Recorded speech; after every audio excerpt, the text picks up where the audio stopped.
Hello, everyone, and welcome to the next in our series of pre-season videos. Tonight or today, we've got an interview with last season's champion, Mr. Neil Stewart, who not only won our league but won all the other leagues he was in and finished 139th in the league. So I thought it was about time we got to chat to him and found out how he did it, so that we can stop him doing it this season. And so Neil Stewart, I've actually known him just over 10 years. I met him in Hawaii on a football tour, which was completely unplanned. Well, the football tour wasn't unplanned, but meeting him was unplanned. He just happened to be on holiday while we were over there on a football tour. Anyway, he ended up playing for us on our team and has been an acquaintance ever since. And with the fantasy football, we've sort of come together and share a love of that. Is that about right, Neil? Absolutely spot on, mate. Yeah, we had a good it's probably about 5 or 6 days together in Hawaii. Some pretty bad football from us, but it was good fun. A few drinks, a few stories, and ever since we've got a mutual friend who's in the league this year, and JC, who's a good pal of both of ours, and yeah, we're always quite competitive, mate, which I love. We're both not bad at the game, so it's quite tasty. Excellent. Okay, so first of all, I'm going to congratulate you on last season's win. Well done. You ran away with it a little bit towards the end, but no, congratulations. What do you attribute your success to? Because obviously you hadn't won it before. So what do you think was the difference last year to previous seasons for you? I've got to be honest. I basically always I try to every season, but more last season. I probably took less time over the game and kept a really nice, strong framework of players. I mean, there were certain players which, in theory, with the fixtures, shouldn't have been too sort of too strong in that given week. But I always made sure I kept with a strong framework and then a little bit of value around the edges with players that you could see were trending. It was great when certain players that maybe had a lucky game, certain players maybe got 2 goals and people would jump on them. I never went for that. I always tried to keep the framework, made sure that maybe 2, 3, maximum 4 players were sort of on top of really that framework, and it seemed to work. And the great thing is when you get a good lead early doors, it's a boring game. You just stick with that framework. You don't try and find that little tinker, maybe 1 or 2 little players that have got some value, but it was literally like consolidating. And by the end, I mean, my wife's here listening to this, and it was just really a boring finish. It was coasting home with the wind behind, I guess. It was, yeah, it was. I mean, I do think a strong start is key in fantasy football. You can really build for the whole season if you can get that at the beginning. So you weren't really looking at particularly at fixtures or sort of hot teams and cold teams. You were more just going sort of for the long. I was just trying not to make mistakes. You always look at fixtures. You're always looking at a player really that's. I mean, we both know, and I'm sure virtually everybody watching this knows the sort of the strategy. But there was no. Like the previous season, I actually finished very strong by dropping out Suarez and Aguero for the final 6 weeks. Wow. The players that came through from me were like Punchin, Morales, Skirtle got something like 3 goals in the last 4 games. Brought in a couple of strikers, which people were laughing at and mocking. But that pushed me really, really high from something like 40,000 to sort of 2,000 in the final sort of 6 game weeks. Whereas this season just gone was probably less fun because it was just consolidation, making sure that you kept that framework and just cracked on, really. I had 1 good month and the rest were just no bad months, really. And which was the good month at the beginning? December. Yeah, December. I think I came something like 3rd in the world in December. Wow. Yeah, that was crazy. I jumped from, I know where I jumped from, 4,500 for the start of December to 31st after the first game week of January. So over those 5 weeks, I mean, it was a happy Christmas. I was in a right happy place. It was beautiful. Amazing. Okay. Yeah. So next question. So did you do anything different? I know you sort of covered this, but did you do anything differently last season to other seasons? And have you got any golden rules that you would say this is the thing you have to do, I think, to be successful? Yeah, I kept, apart from the final 2 or 3 game weeks that I really wanted to get in the top 100, and I was coasting around about that 100 and fell down because I basically made Sanchez captain twice, which did nothing for me at the end compared to Aguero that everyone did. And I sometimes towards the end was putting silly captains in a little bit because I could see that no one was really going to catch me. But really, I've got to be honest, it's a name that's probably going to come up 2 or 3 times on this chat, but it was Hazard.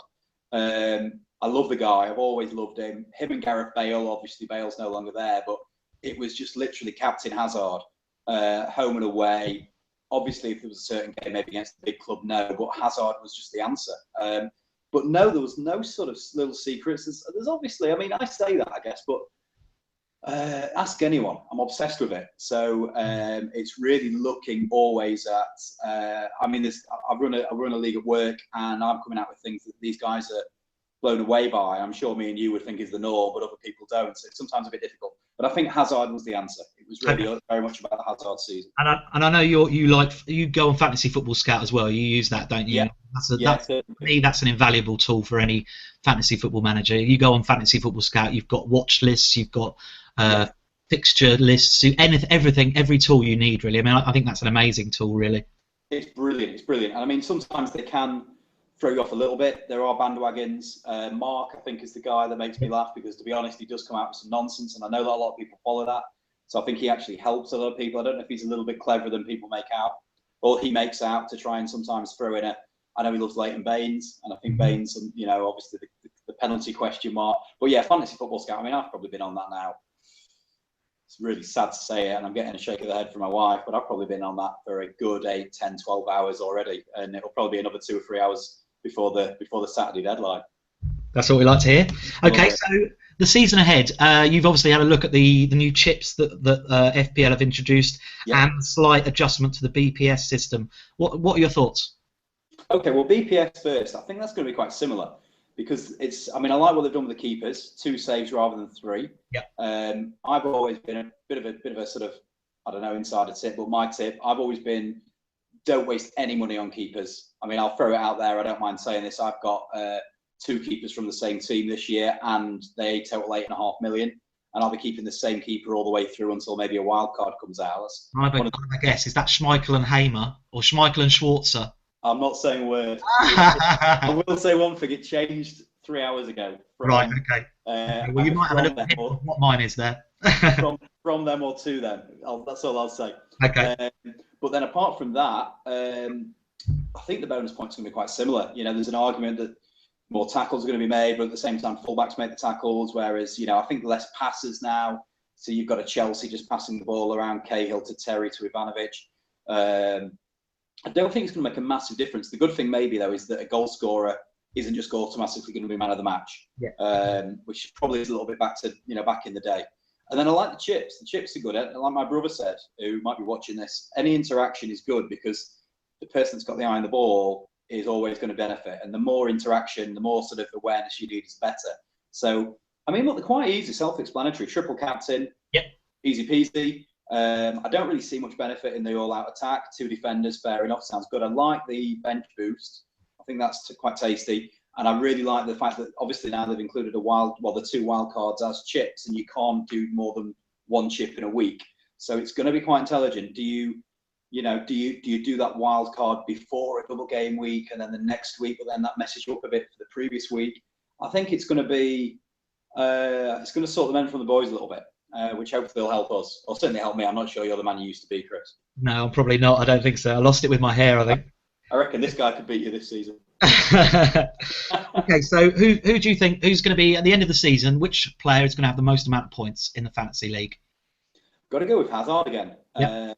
I love the fact that everyone was slating him at the weekend because he had 1 shot over the bar. If he'd put his head over that and hit it with the laces a little bit and it had rocketed in off the bar, people will be raving about it. So 1 kick has probably determined his fate of a few players, at the start of the year. Hazard's my captain at the moment, and unless something strange happens, it probably will be.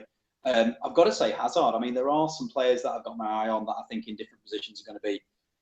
But, it's the trending scenario. You can see players coming through for their clubs that maybe anyone that loves their football will see will be really, really strong this season going forward. I think Sterling could have a really big year. I know everyone again gets on his back. I think if he really fits in there with Silva and Aguero, and they could really, really click. I think Torre's got a lot to prove this season after last year. 8.5 million is great value. I'll be honest again, he's not in my side or squad at the moment, but I think he's great value at that. And then a couple of players that probably aren't on the radar as much. Payet at West Ham. I've watched a lot of YouTube videos on him. One of the guys I work with, a guy called Derek King, who's a good guy. He's a massive West Ham fan.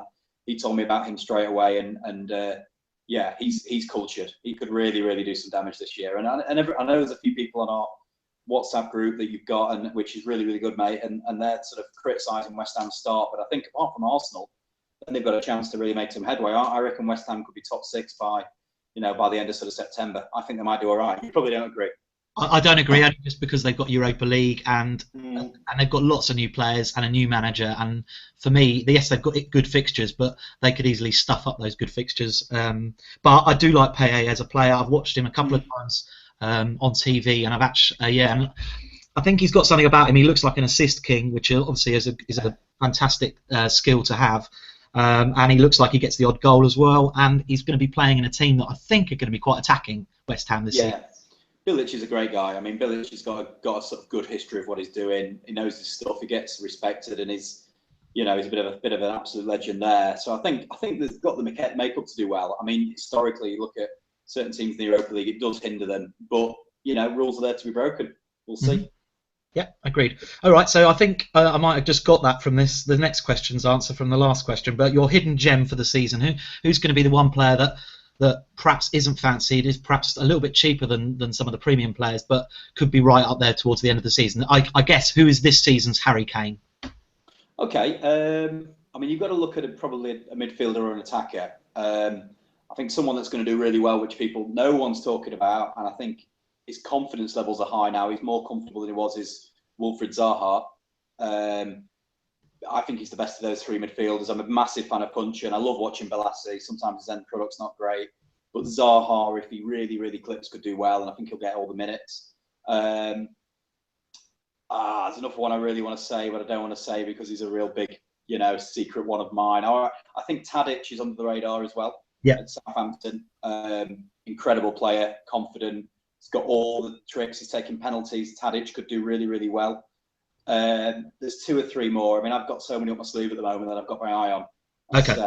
I don't want to go into them all. I think Tadic and Zaha certainly could have good seasons. Okay, that's fine. That's good. All right, so let's. What do you think? Who my under the radar ones would be? I think Milner might have a good season. I think he's going to play every game. He's going to take a lot of free kicks, corners. He's going to be played in a more advanced position than he was last season. So he could be one. I think, as you said about Payet, I think he could definitely come under the radar. Yeah. I don't know. I think it's tricky this season. I think they've actually priced the players for the first time really, really, really well. I don't think there's many players that I look at and go, hold on, he's got that wrong, they've got that wrong. I think for the first time they've really done it quite well.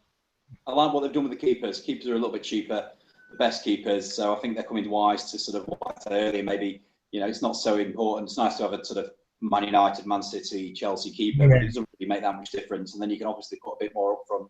Yeah, I used to quite like having a premium goalkeeper, but in the last couple of years I've gone with cheapies, and especially now with the introduction of more save points, it's a no-brainer for me. Go cheap as possible. Yeah, well, I'll be honest. I'll tell you who it is. It's John Ruddy's in my net. He came 3rd in terms of number of saves in 2013-14 season. England squad when he was there. Yeah. I think Norwich will be quite tight because they need to be tight at the back, because they're not fantastic up front, and I can see them being a bit of a Stoke sort of, Stoke of the past, a few 1-0s, a few 1-alls, maybe sort of a few clean sheets, but plenty of saves. And I like Ruddy. Ruddy's a good keeper. Okay, fair enough. All right, so next up, I've got a question from Peter Cronin. The beast. Don't worry, it's nothing sexual or weird. I will just say quickly, my wife absolutely loves Pete. She wouldn't if she met him or he came and stayed with you. His banter on that first. I had to rewind it. She couldn't believe what she heard. The God or whatever he said. He was animal of a bloke. We had actually filmed that. That was the 3rd time we filmed that, and we'd been out for beers in between the 2nd and 3rd time. So that probably explains that. But yeah. He wants to know your opinion of Jamie Vardy. He's thinking of captaining him first game week. I think he's talking out of his something else. But what's your opinion? Should he captain him? I think he's continued on the beers. I think he's kicked on after that champion. Now I've got to be honest. I'm a big fan. He's from Sheffield. Anyone knows me, I'm a very, very proud Sheffielder. He was great for me last season. I had him towards the end of the season. Cheap as chips, got some stick, did a great job for me. My wife's a Man U ex-season ticket holder, actually. She was watching when he got the 4 assists and the goal in the drubbing. But he's one of those sort of traditional playground players. He's got great talent, but he's 90%. You know, he's 90 minutes every week probably, and he's 100%, and he will actually wear his heart on his sleeve. And I think, you know, there's obviously players with bigger names, bigger clubs, bigger sort of reputations. He's going to do all right. You would never captain him. He's probably a good third striker. You'd put him in maybe if you need to, but I don't think it's embarrassing, and I think he'll get the minutes. But obviously, it's difficult with the Tinkerman player, you know, in there now. What's he going to do? You know, it scares me a little bit with Ranieri. He's a bit of a strange character. Good manager, as you probably remember. I don't think you're probably a big hater of him, but he's going to throw out some curveballs, which is scaring me a little bit with Leicester. But we'll see. Well, yeah, I mean, his nickname was the Tinkerman, which is the worst possible, you know, thing that a manager when you're looking at your fantasy team, all you want is reliability from your players, i.e., that you want them to play, you know, 95% of the minutes in the season. Exactly. And I'm struggling a little bit with a few players that on paper should be great, but I just can't put them in at the moment because I don't want a player to come on for 5 minutes or go off after 60. No, I mean we've got at the moment. It looks like Sanchez, Aguero, and a couple of others are not going to be playing first game of the season, which just makes picking your team so much harder because actually normally you pick your premium players and then you pick everyone else around it. But if you're premium players, you've got to wait till third game week, fourth game week. Yeah. It makes it so much harder. But there you go. It's the same for everyone. Definitely. Lots of wild cards probably after game week, sort of 3, 4, 5, but we'll see. Tasty. Okay. All right, so I know you watched the video the other night we did, and I had a side bet with Pete Cronin for £30. So I'm willing to have that side bet with you because that way I figure I can't lose. Yeah, I'll accept that, mate. I think that's a little bit shy for you. I'm out of your talents, but yeah, we'll go 30. We'll go 30. Next season we'll add a bit of inflation on there. Exactly. If I win this season, then next season we can add a 0 to it. Okay. All right, so we'll wrap up now because I think we've taken about 17, 18 minutes. So at the moment we've got 87 in the league, which is really good. We need more people to sign up by Saturday morning. I know that everyone is pushing it. I know that all the agents are pushing it at the moment, especially James Page Chatton, who's looking to get a whole football team signed up. So if we can get that, that'd be amazing. So that's it from me. Neil, if you've got any signing off words you want to go with? No, good luck, guys. Enjoy it. Yeah, just crack on. If anyone wants a side bet, get hold of my email from Chris. I'm always happy to have a little side bet. And Jamie Vardy captain. That's the way forward. Fantastic. All right, thanks for your help, Neil, and we'll catch up with you later on in the season. Cheers, fella. See you later. Thank you. Bye now.